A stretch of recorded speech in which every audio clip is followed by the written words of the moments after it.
Hello and welcome back to my channel. My name is Chantel, and today I'm going to be doing another book review, discussion, whatever. I'm going to be talking about Chain Gang All-Stars by Kwame, Adjei-Brenyah. Got it. And yeah, so I want to say at the outset, first of all, this was a 5-star read for me. I thought it was a brilliant book, and I highly recommend it to many people. Maybe not everyone, but many people, I think, should probably read this book.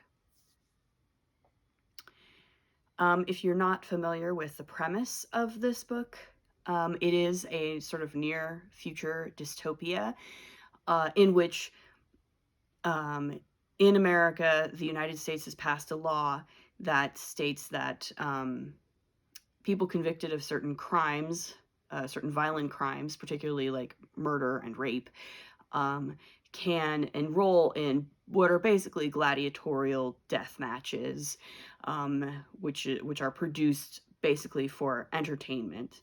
And so we follow a couple of fighters in these games, Loretta Thurwar and Hamara Stacker, and their relationship. They're lovers. They're on the same chain, and they fight in these fights. And Thurwar in particular is a part of this law is that if you survive X number of years, I think it's 3 years, and kill enough people, basically, you can potentially you have a slim shot at earning your freedom.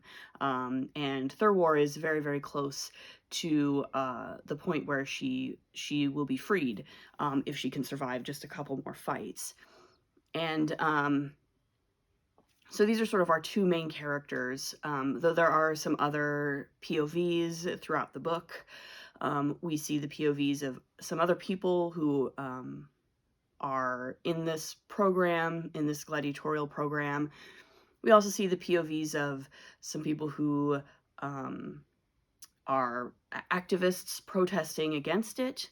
We see POVs of some people who are involved in the program, like like in the executive board, so they help make the program. We also see POVs of some like spectators of the program, some people who are just normal, quote unquote, normal, average people who just watch these things on TV and follow the sort of reality TV show of it all. And yeah, so there's a number of different POVs, but our main ones are primarily Thurwar and Stacker, or Stacks is what she's often called, or Hurricane Stacks. And so yeah, this book is incredibly good. It's incredibly dark and difficult. It's very much a heavy read. This is not a lighthearted, fun beach read by any means. Obviously, it's a dystopian novel. So if you're familiar with dystopian novels, it's very much sort of a satire or an explication of certain aspects of American culture that really exist and are really present, simply exaggerating them a little bit, in order to sort of emphasize them. What I will say about this book is that an issue that I sometimes have with dystopian novels, and I've read several at this point, and I enjoy dystopian novels in general, but an issue that I sometimes have with them is that I frequently find it difficult to emotionally connect with the characters involved. I feel like characters in dystopian novels are often very archetypal and end up sort of being ciphers more than feeling like real people.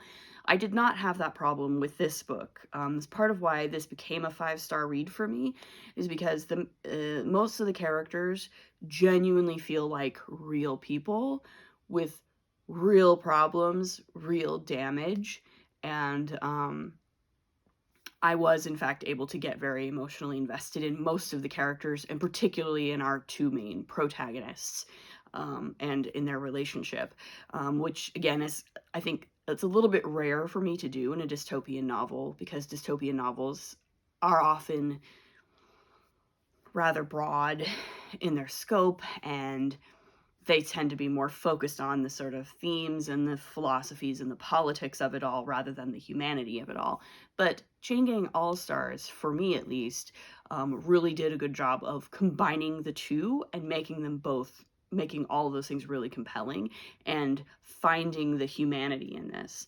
And I think part of that is because of Adjei-Brenyah's purpose, I think, or the point of it all is, of course, to sort of see the humanity, right? See the ways in which we are dehumanizing people in prison, right?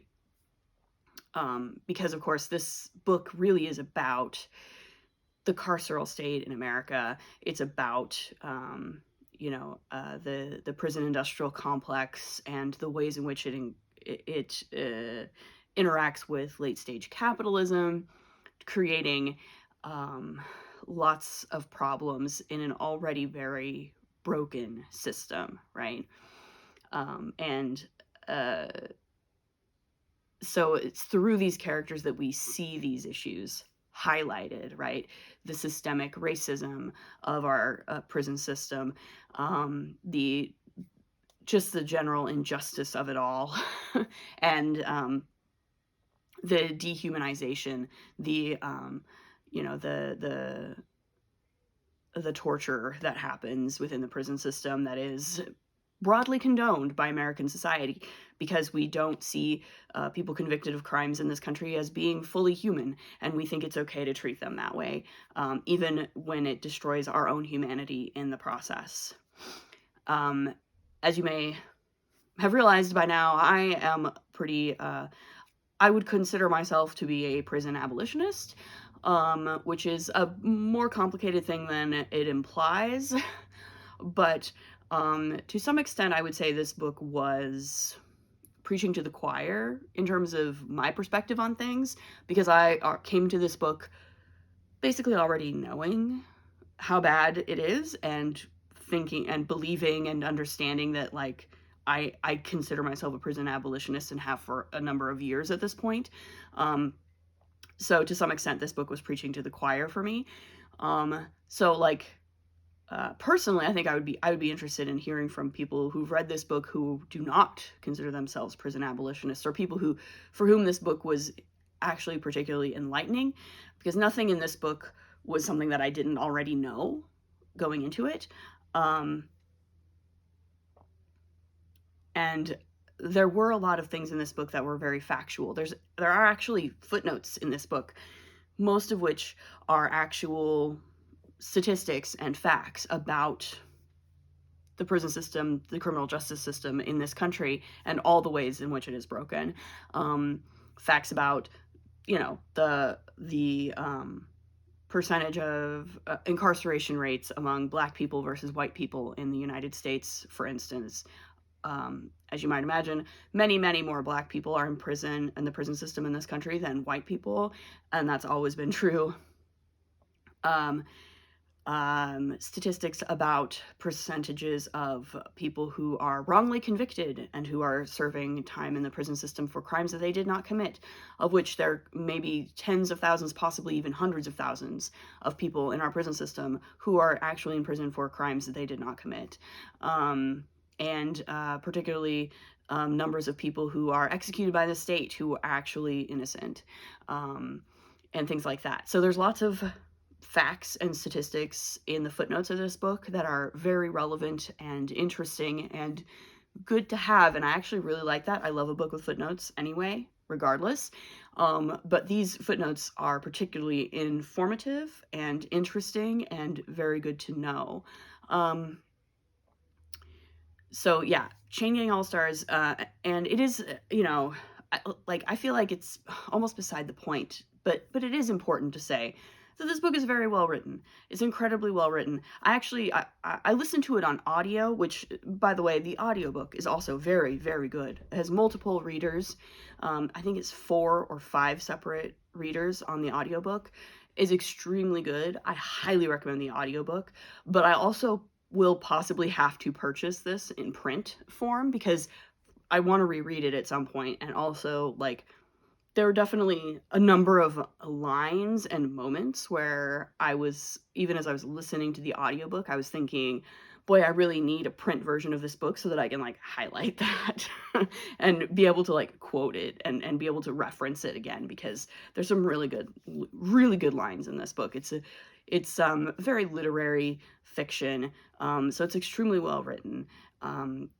And you know, Adjei-Brenyah is very, very good at getting his point across in very effective ways and capturing the voices of these characters and these people, and again, making them feel very, very real. I felt like all of these people felt to me like real, genuine people. They're not good, they're not bad, they're all people. They're people who've messed up, many of them, right? Many of these people have in fact been convicted of crimes that they did commit, right? Loretta did commit she did a really bad thing, and she's in prison for it, and that's why she's here. But that doesn't mean she's not still a person who deserves some basic personal dignity and some basic human respect. And that, I think, is a really important point to make about this book. I think especially if you're someone who has never really had to think about the criminal justice system in this country, if you're someone who has never had to interact with it at all, and you've never really had to think about or understand it at all, I think this is a really good starting point. And there's further things that you can look at if you are interested in potentially learning more about just how broken our justice system is in this country. I would personally recommend Ava DuVernay's documentary from several years ago called 13th, which is named after the 13th Amendment to the Constitution, which of course ostensibly abolished slavery in this country, but of course it left a large loophole in the wording of it, where it actually makes an exception for prison labor. So we do actually still have slavery in the United States. It's just we call it something else.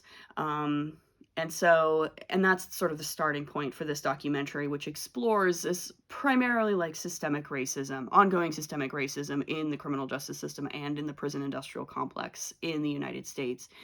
And it's a very good documentary, a very enlightening documentary. Arguably, it is the thing that made me decide that I am a prison abolitionist. But I want to get back to Chain Gang All-Stars, which again is a very good book. It's very emotionally taxing, I would say. It is very emotional. Again, something that I rarely get from dystopian novels. Dystopian novels tend to be, for me, much more cerebral, much more about the mind, and again, sort of highfalutin philosophic and political ideas, which is fine. I like that stuff. I like dystopian novels like that. But this one definitely got me very emotionally invested in the characters and the story and what was happening, and needing to find out what would happen next, right? I actually listened to this it only took me like 3 days to get through this audiobook. It was very much, once I started listening to it, I was gonna keep listening to it until I was forced to stop for some reason. Or until I got to the end. So I finished it in probably like 3 or 4 sittings across the course of like 3 days. It was a very, very quick read for me. It's very engrossing. Just absolutely incredible from start to finish. Could not recommend this book enough. I will say as a final note, obviously it deals with very heavy subject matter. So if you're someone who has possibly some triggers, definitely want to look at the trigger warnings for this book before diving in. There's a lot. I probably couldn't even begin to name all of them. But certainly, murder, torture, abuse, self-harm, suicide, some of the many possible trigger warnings that are contained in this book. But again, I think it's both a very engrossing book, a book that I could not put down kind of book, and also simultaneously it feels important in a way, right? It feels important, which is kind of why I wanted to make a video about it, an actual standalone review video of it, because it does feel important on some level, in addition to being just extremely well written. I'm mightily impressed by the writing. I'm mightily impressed by the character work, as well as the sort of project of it, right? The political project of it, which is a very specific political project, right? It's one of, trying to help people understand how and what many ways our system is thoroughly broken, right? So yeah, that's Chain Gang All Stars, an easy 5 stars, a book that I'm definitely going to be thinking about for a long time. It's still very early in the year, so I don't like to sort of make predictions like this, generally speaking, but I think this will probably easily be in my top 10 books of the year when we get to that point. It's just incredible, an absolutely incredible novel, and yeah, it's a good one. So I wanted to make a video in order to say that and recommend it. If you haven't, if it's not already on your radar, I think it probably should be for most people. So yeah, that's what I have today for my video. Have you read this book? Do you have opinions about it?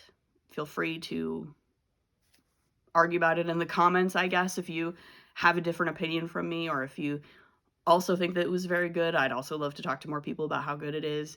And yeah, that's really all I've got for today. Like this video if you want, comment, subscribe to my channel if you'd like. Hopefully I'll be making some more video reviews in the future. I've already read a few books this month, and we're only like 1 week into the month, and I've already finished like 3 books, so I'm on a roll right now, frankly.